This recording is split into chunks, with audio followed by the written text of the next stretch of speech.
Welcome to the Stephen Mansfield audio podcast.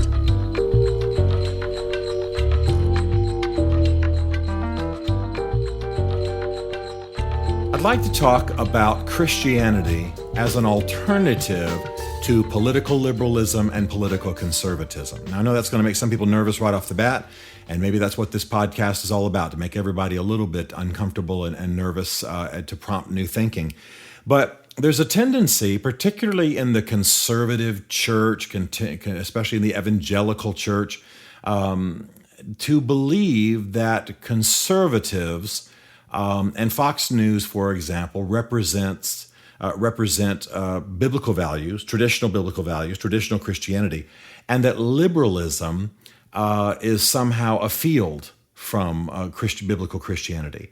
Now, I want to say right up front that I absolutely am an evangelical / biblical conservative, a traditional Christian in that sense. I lean conservative in my politics. But I have a concern about the way a lot of people today, particularly Christian people, are identifying modern conservative politics with biblical truth and a biblical approach to the state and government. Let me give you an example of what prompted this in my thinking.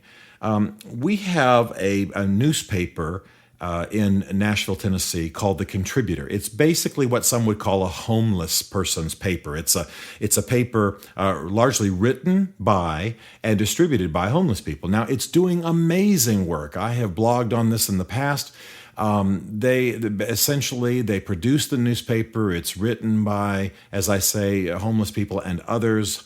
Local merchants take out advertisements in it, and then the homeless themselves sell the newspaper around the city and make a little bit of profit on it, and then, of course, get tips beyond that. And literally hundreds of thousands of dollars have been raised. Homeless have gotten off the streets and into homes. One of the most moving pictures I've seen in recent years is the picture of a Thanksgiving table set in the home of a man who used to be on the streets, began selling The Contributor, and began making enough money to get off the streets, get a place to live, and he was inviting other of his homeless friends into his home for Thanksgiving. I mean, that's the dream. That's what we're hoping for.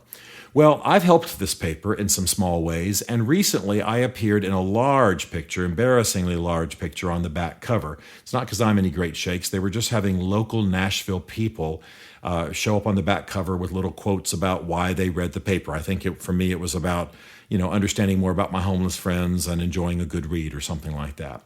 And I was maybe 8 inches high. Well, I had some folks get furious at me because I was encouraging this paper. If they had known that I funded it and written for it, they'd be even more upset.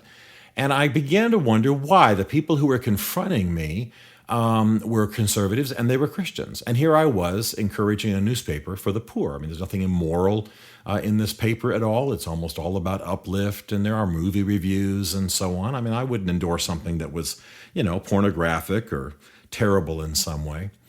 And it emphasized for me something that I've come to understand before, and that is that modern conservatism, contemporary conservatism, has become almost libertarianism in the extreme, in this sense. Most conservatives today do not believe that the state has any role in tending the poor, but that is a private matter. That should be done by private individuals, private organizations, and that the state doesn't have a role in tending the poor. That this is where we've gotten off tracks with the welfare state and what have you. Now, I obviously am critical of the welfare state. I'm obviously critical of the immorality of much of our welfare state, the bloated budgets, the pork barrel kind of politics related to it. A lot of it has nothing to do with even serving the poor. It has to do with other sort of gambits in D.C. And we can talk about that another time.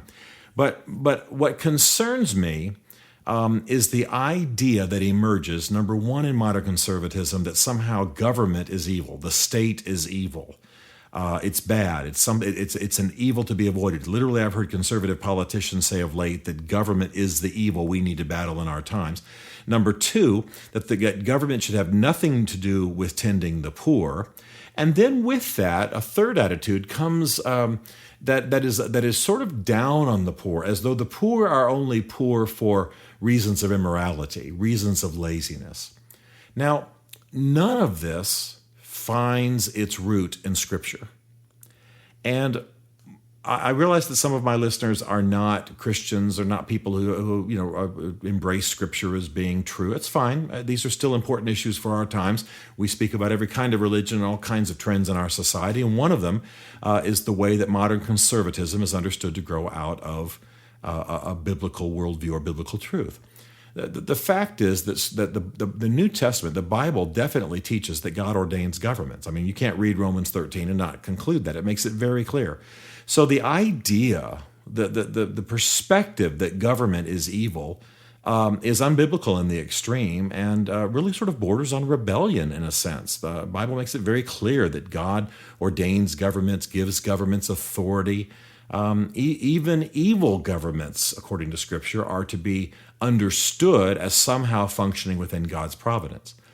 Number two, the Bible makes it very clear that the poor are a priority to God. There are more references to the poor than there are references to the church. There are more references to the poor than there are most themes in Scripture. I think someone has counted something close to 2,000 references to the poor in Scripture. It's hard to find a theme that is treated more than 2,000 times. And I think there's no question when we look at the Old Testament that the state has a role in tending the poor. There were tithes raised for the poor, taxes raised for the poor. The poor are understood to be a priority. A blessing comes on a society when it cares for the poor. Businessmen are to conduct themselves in terms of the poor, even leaving grain in the field for the gleaners, who would come along afterwards. In fact, people who own crops and tend crops are told not to harvest all their crops, to leave some for the poor. This goes on and on and on.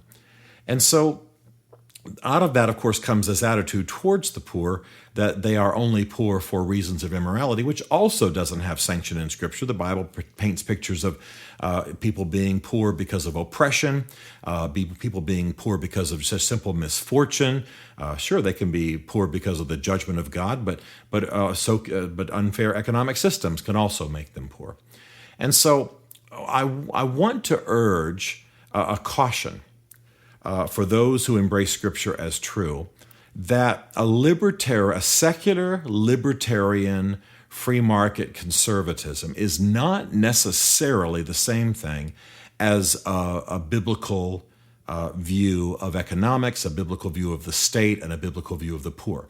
I need to quickly say that certainly neither is modern liberalism. I mean, the reason I can't vote on the liberal side of the spectrum is that I'm pro-life, is that I think the welfare state has to be checked, is that I believe in a strong defense, et cetera, et cetera, et cetera. I believe in the rule of law, don't believe in sociological jurisprudence in our courts. But I think the important thing for us to remember now is that Christianity is not in line in toto with either modern liberalism or modern conservatism. It's a third way.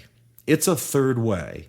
It's not a third way because it's chosen to be a third way. It just stands apart from both of them. To use the phrase of one of my favorite theologians, Christianity requires us to maintain a prophetic distance. That's that great phrase, a prophetic distance from all political systems in this world, judge them, and then urge that portion of biblical truth which they lack. And so as we head into the holidays, as we're heading into an election season, as we're finding our country increasingly polarized, as we are increasingly dealing with matters of poverty and injustice and what have you, I urge those of you who are Christians or those of my Jewish listeners who are thinking in terms of Scripture to rethink your politic in terms of the holy writings that ought to guide your thinking.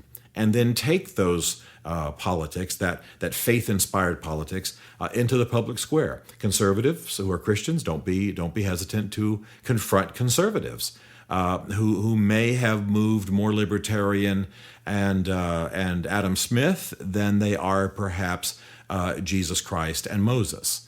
Those of you who are liberals can be willing to confront liberalism on everything from its pro-abortion nature to its bloated welfare state to its belief that the state, not the private sector, is the vehicle for all social change.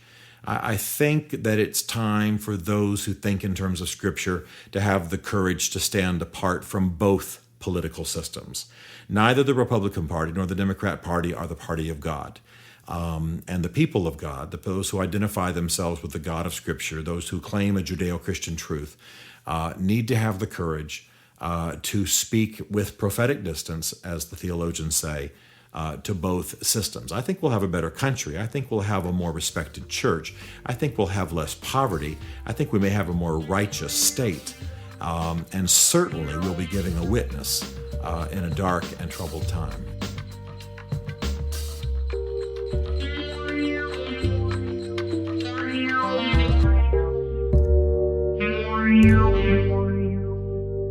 This Stephen Mansfield podcast was brought to you by the Mansfield Group.